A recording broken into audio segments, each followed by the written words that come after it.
Idleman Unplugged is part of the Edify podcast network. I want to see your face, pass me by the crowds of people, the priests who sing your praise. Hello, my name is Shane Idleman, and I'm the pastor of Westside Christian Fellowship in Leona Valley, California. It is my personal heart and goal for you to see truth through a biblical perspective.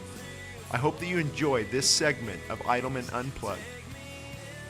Hello and welcome to another episode of Idleman Unplugged. My name is Luke Duncan, and I'm your host here with Pastor Shane Idleman. Pastor, welcome. Welcome. Good to be here. Something that's kind of, well, it's always been in the conscience of the church, but, you know, with the times that we're going through right now, it kind of has bubbled back up within the conscience of more of the church than it normally does. And that's the topic of the end times. And specifically, the Great Tribulation and the Rapture are two topics that come up. You can't really talk about one without talking about the other. So we're going to do our best to kind of delve into both of those in this briefly segment. Yeah, it's as brief as you can be with those topics. But there's a lot of different opinions out in the church with respect to what both of those things are and what both of them will look like and when they're going to happen and all of that sort of stuff. So, Shane, is the church in the 21st century, from your perspective, what can we expect with the tribulation and with the rapture? Well, I think it's important to clarify both of those. The early church fathers believed a certain way, and then later on, Martin Luther, John Calvin believed a different way. A lot of what you believe has to do with what you're seeing in the world. And that's why we have a different view even. And I do believe you do get further, not revelation as far as truth, but you can kind of better understand where things are going the more, you know. You've dug a little deeper. Yeah, and we've lived 1,000 more years or 500 more years than Luther and Calvin. But the rapture is, and I would just encourage you, if you're listening, just Google verses for the rapture. And Paul talks about there will be, like in a twinkling of an eye, there will be a catching up. It actually comes from the word rapture is in the Bible. It's a catching away. It's meeting Jesus in the sky. It's where this image where you will be caught up. You can be working out in the field or getting married or whatever, and every believers are caught up to Christ. Now, that gets interesting. We'd have to spend probably another half hour on,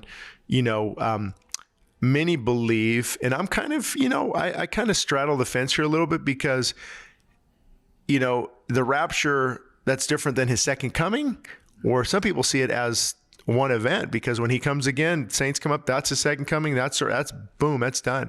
But we have to see it, or some see it as two events, because there's a rapture of a church, and then there's a period of time for a while, the tribulation and great tribulation, and then the Christ comes again, a second coming. So I'm kind of having, just where I'm at personally, having a hard time seeing two different events.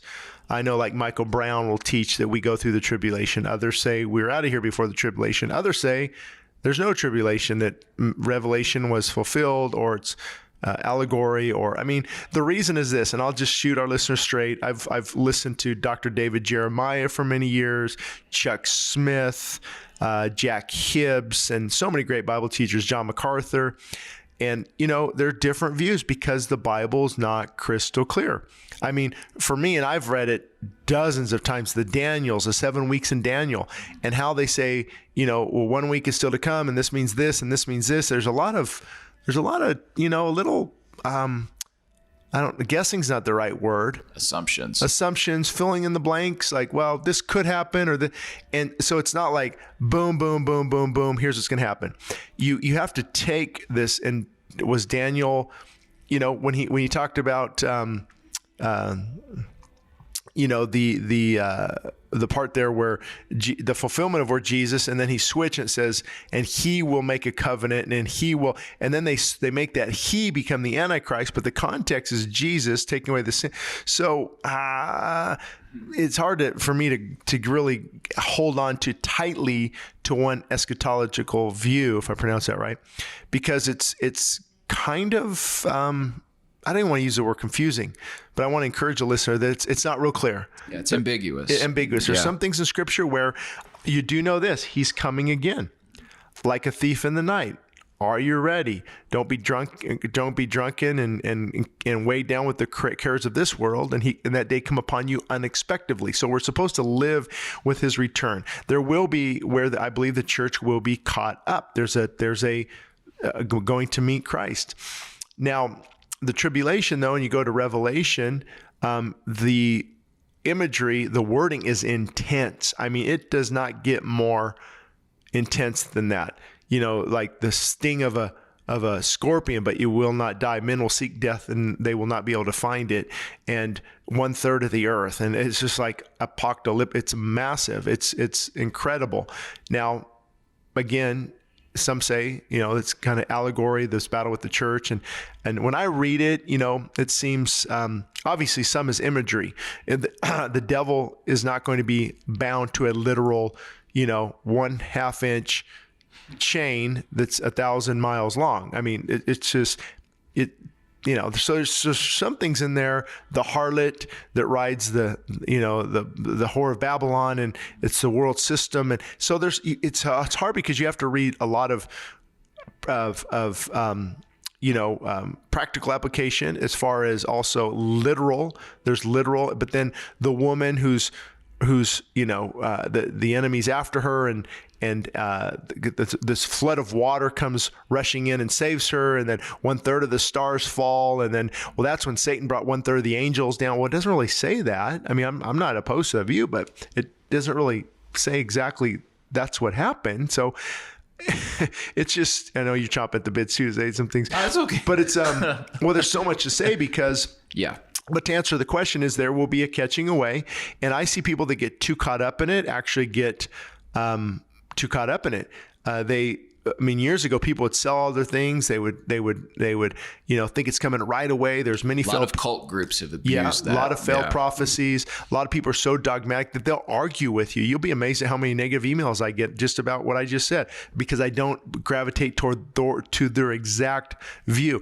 And God allows different views so we get along, so we can understand the differences. So that's what the rapture is. There will be a rapture, a catching up.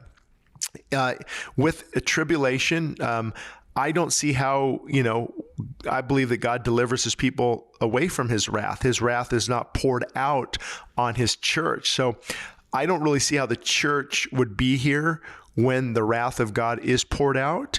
But others believe that if he does pour out his wrath, he would spare us like he spared Israel when the plagues hit there in Egypt and the firstborn sons were killed, and how he's spared Lot with Sodom and Gomorrah. And that could be, but that's going to be interesting because there's Christians all over the world and this massive chaotic thing is happening. And so I see, the tribulation is, as it is read in the book of Revelation, I believe, we didn't have our Bibles turned there, but I believe it's Revelation 17 or so. And you can start reading there. There would be this massive war that breaks out, and tribulation for the saints of God, those who name the name of Christ.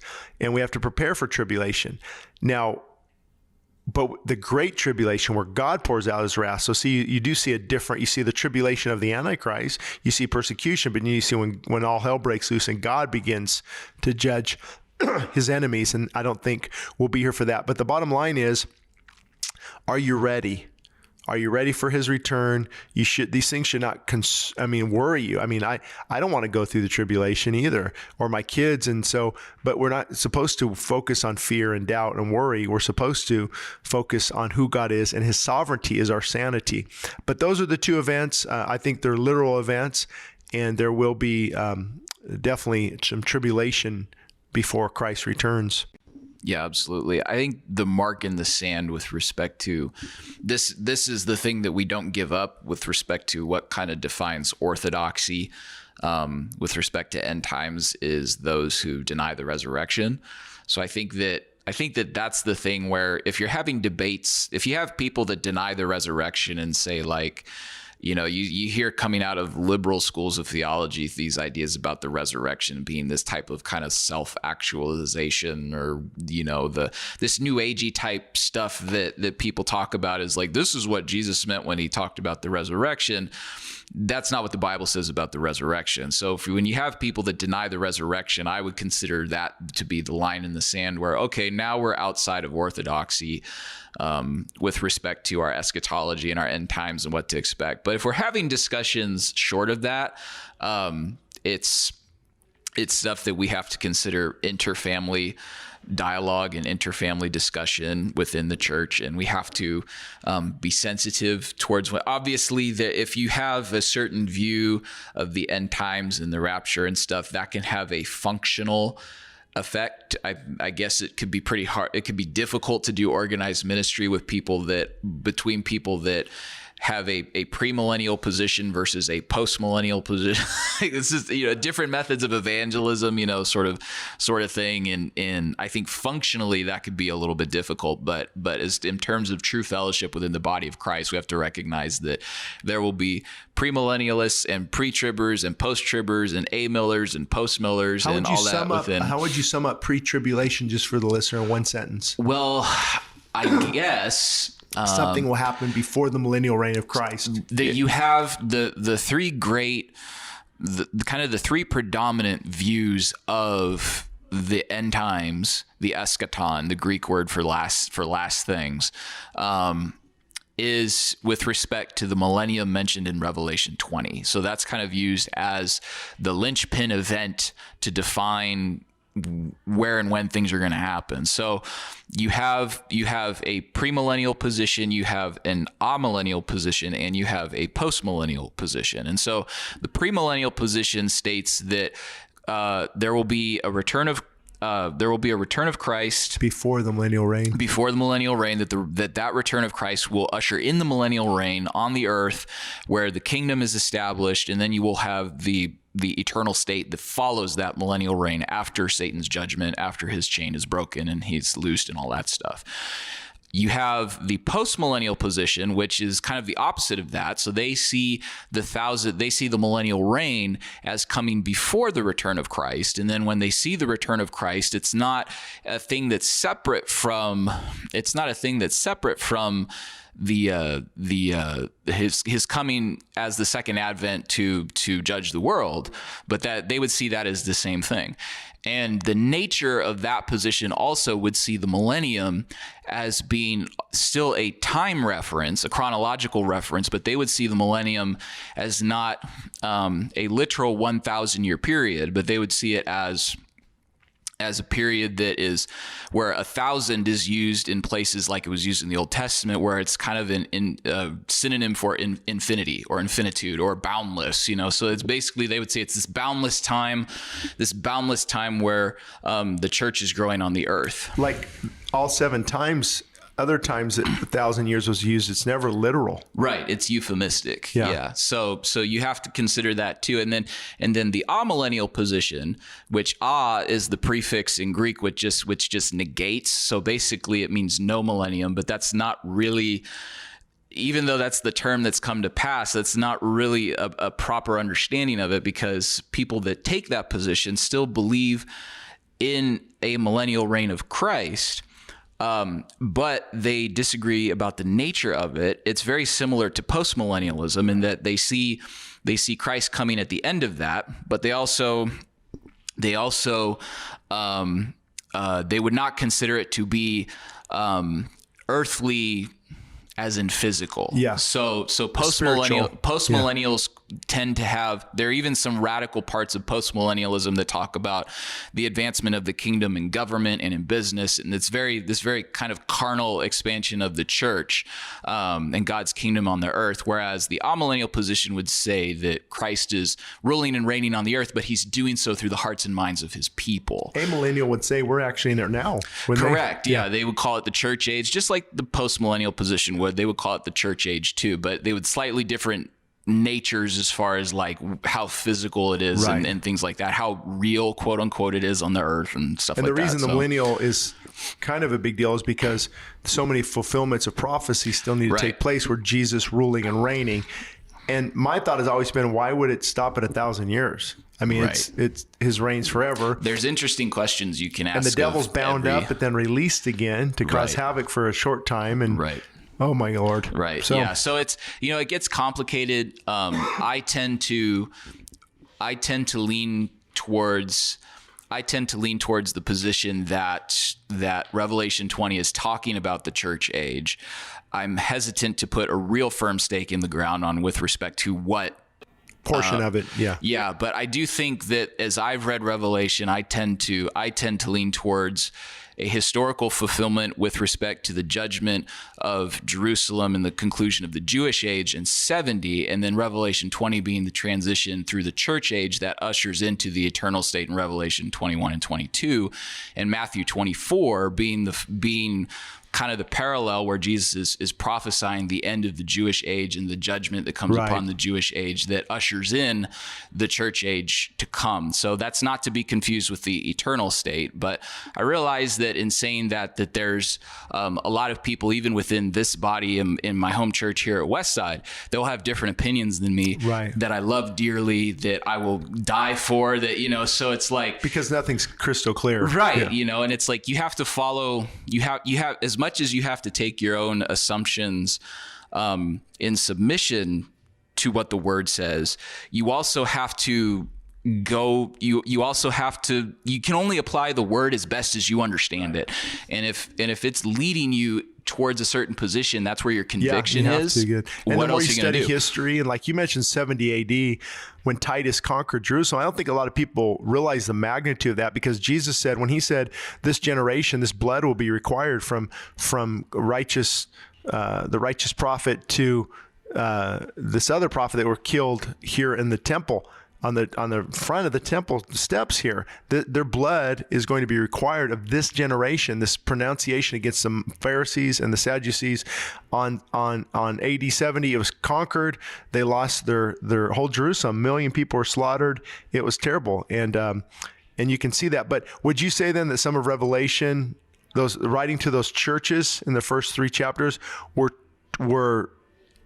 to warn them of AD 70? Because my I always had trouble, because he's writing, if it is pertaining to Jerusalem, all 7 of those churches are about 600 miles up north, so they wouldn't be affected by what happened at AD 70. So I mean, in Jerusalem itself. Yeah, and and that's where the ambiguity comes in. So it's tough to say. I think too, it's like I know I have heard people that would be critical, not like I'm a meanie or you're a meanie or whatever, but they would just have criticisms with the perspective that I hold, that sometimes that perspective is criticized for not having a broader or a wider application for the church in terms of how the church should handle general persecution. And I think that's, I think I try to always, I think that people that say that there's certain assumptions about like where the church age is applied and things like that. But and you can poke holes in their views too. Yeah. I mean, and it's like, we don't have all the answers. So, no, it's like, you kind of go, it's like, okay, well that seems pretty clear, but this doesn't, so it's tough to say. I wanted to say one thing that's interesting with the rapture, we're talking about the rapture and the reconciling of the church, with Christ.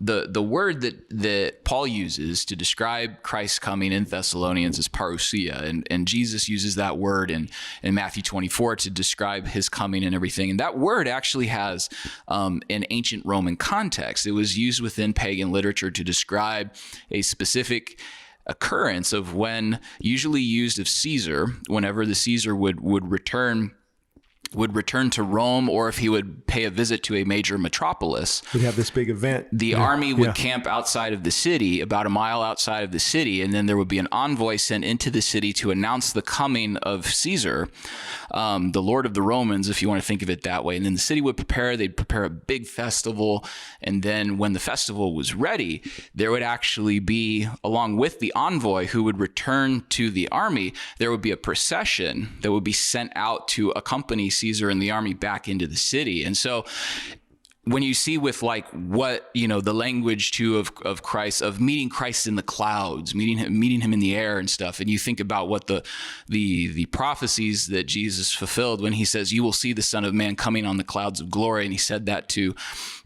Caiaphas, when he was being tried. And so it's the context for the clouds is him receiving his kingdom. And, you have this idea, I think for me, and again, this might be, he's not riding clouds as he's coming back. Right. And it might be, I think a lot of people, and again, this is my opinion, so this is not for anybody else necessarily, but I think for a lot of people, where a lot of people are expecting the rapture to be an event where the church is delivered from the earth, it will actually be an event where the church accompanies Christ over the earth. So I think that's when you look at the context of the parousia and what Paul is saying here, that whereas a lot of people would be looking for, the church is leaving the earth to go into heaven with the Lord. Yeah, just sit there. I would argue that personally, again, this is just my opinion, but I would argue that it's a situation where the church actually accompanies Christ in victory, and that would mandate that it's a second coming appearance, like you said. So that would be a one-time event. So that's just my opinion. People can take it or leave it and do their studies with respect to it. Most people, when they come up with their views, really haven't got the views themselves studying the Bible. They hear a Bible teacher and they anchor onto that, and they really don't. And when you challenge them, they're well, this is what I've always been taught. So we just encourage people, do your own study, look to the Bible. I mean, the Old Testament imagery is huge because John uses that in Revelation. Jesus isn't coming riding a cloud like he's riding a horse. Are all these stars going to fall?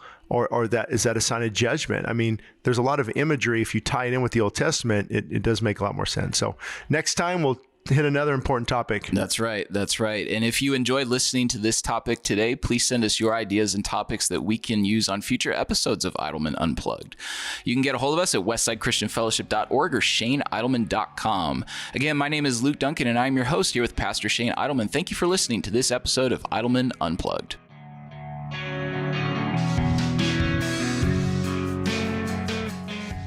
Thank you for listening to Idleman Unplugged. For more information, visit us at shaneidleman.com. Again, that's shaneidleman.com. This podcast is part of the Edify Podcast Network. Edify is a faith-inspiring app that brings together thousands of the best Christian podcasts in one place for your listening enjoyment. Cut through the noise and grow your faith by diving into the world's top Christian podcasts today. Download the Edify app for free from the App Store or Google Play, or by going to edify.app. That's edifi.app.